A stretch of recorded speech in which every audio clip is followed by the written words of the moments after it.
Assalamualaikum warahmatullahi wabarakatuh. Jumpa lagi dengan mata kuliah Filsafat Pendidikan Matematika.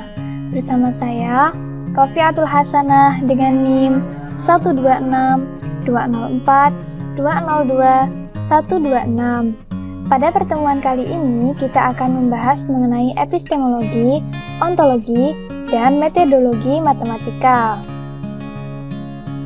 Yang pertama yaitu epistemologi matematika. Epistemologi matematika merupakan cabang filsafat yang berhubungan dengan pengetahuan matematika. Hal-hal yang ditelaah dalam epistemologi matematika adalah segi-segi dasar pengetahuan matematika. Matematika sebagai bagian dari sains, artinya matematika merupakan sebuah pengetahuan yang diperoleh dari proses belajar. Beberapa ilmuwan menyatakan bahwa matematika merupakan ilmu pengetahuan yang berhubungan dengan bilangan-bilangan, titik, garis, ruang, abstraksi, besaran, dan lain sebagainya. Dalam cara pandang lain, matematika adalah suatu ilmu yang menggunakan argumentasi logis dengan bantuan kaidah-kaidah dan definisi-definisi untuk mencapai suatu hasil yang teliti, cermat, dan baru.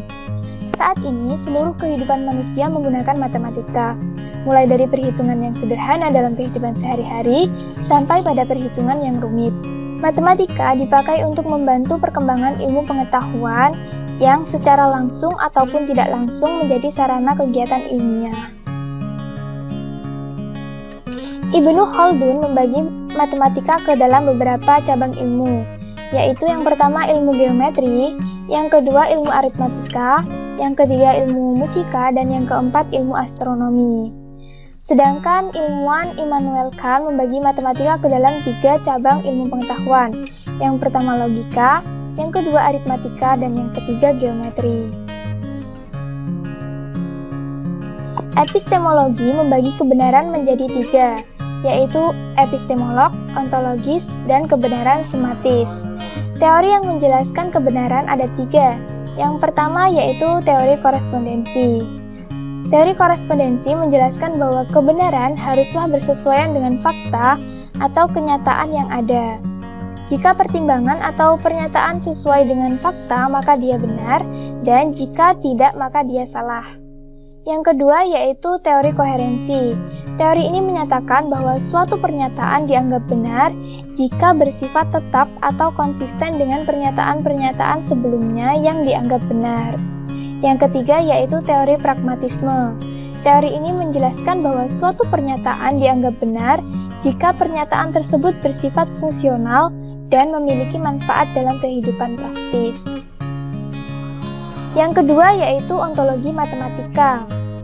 Ontologi matematika merupakan cabang filsafat yang berhubungan dengan yang ada. Sesuatu yang ada termasuk di dalamnya hal-hal metafisik di dalam pengetahuan matematika. Sejarah mengatakan bahwa para ahli filosofi dan ahli matematika pada zaman dahulu mempergunakan matematika sebagai alat dalam melakukan suatu pekerjaan ataupun menyelesaikan masalah, mulai dari hal-hal yang sederhana sampai pada hal yang menakjubkan. Matematika sebagai bahasa artinya matematika sebagai alat yang menyatukan manusia dalam hal berhitung. Bahasa matematika berlaku universal. Dimanapun kita berada, 1 ditambah 1 hasilnya pasti akan 2. Dengan bahasa matematika memungkinkan adanya perhitungan secara kuantitatif. Bahasa matematika lebih singkat daripada bahasa yang biasa kita gunakan. Lambang dan simbol dipergunakan untuk mempersingkat kata-kata yang berlebihan. Pada bahasa matematika telah disepakati simbol-simbol tertentu. Penggunaan simbol ini karena matematika digunakan oleh para pemikir dunia. Dari manapun para ahli ini berasal, mereka akan mengerti simbol-simbol dari matematika, walaupun lambang atau simbol yang digunakan berbeda. Yang ketiga yaitu metodologi matematika. Metodologi matematika adalah penelaahan terhadap metode yang khusus digunakan dalam matematika, yang dikenal sebagai metode aksiomatik atau metode hipotetik deduktif. Metodologi matematika adalah kumpulan cara-cara, rumus-rumus, dan kaidah-kaidah yang digunakan dalam matematika. Dapat juga diartikan sebagai cara penyusunan berbagai alur dan asas yang diterapkan pada matematika sebagai suatu metode. Terdapat 3 metode dalam metodologi matematika. Yang pertama yaitu metode deduksi.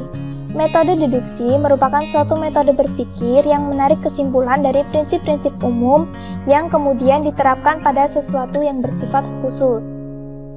Yang kedua yaitu metode induksi. Metode ini merupakan metode berpikir yang menarik kesimpulan dari prinsip-prinsip khusus, kemudian diterapkan pada sesuatu yang bersifat khusus pula. Yang ketiga adalah metode dialektika. Metode dialektika merupakan metode berpikir yang menarik kesimpulan melalui 3 tahap, yaitu tesis, antitesis, dan sintesis, atau berdasarkan premis mayor dan premis minor, untuk kemudian menghasilkan kesimpulan yang baru. Pokok-pokok penting dalam metode matematika ada 3. Yang pertama, aksioma atau postulat. Aksioma merupakan keterangan yang kebenarannya diterima tanpa pembuktian lebih lanjut dan menjadi dasar atau pegangan dalam sebuah perbincangan. Aksioma juga merupakan sebuah proposisi yang jelas dengan sendirinya dan menjelaskan hubungan antara bagian-bagian yang tidak jelas. Ilmu-ilmu aksioma matematis bersifat analitik. Yang kedua ada definisi. Definisi adalah sebuah proposisi yang mengantarkan pada hakikat dan kualitas tertentu. Dapat berupa artian yang diberi batasan, sifat, pengertian, atau hubungan yang bersumber dari pemikiran manusia. Yang ketiga adalah teorema. Teorema adalah suatu penemuan bentuk, pola, atau rumus matematika yang baru dan bisa dibuktikan berdasarkan aksioma-aksioma dan definisi-definisi secara logis. Demikian yang dapat saya sampaikan. Apabila ada salah dan kurangnya saya mohon maaf. Wassalamualaikum warahmatullahi wabarakatuh.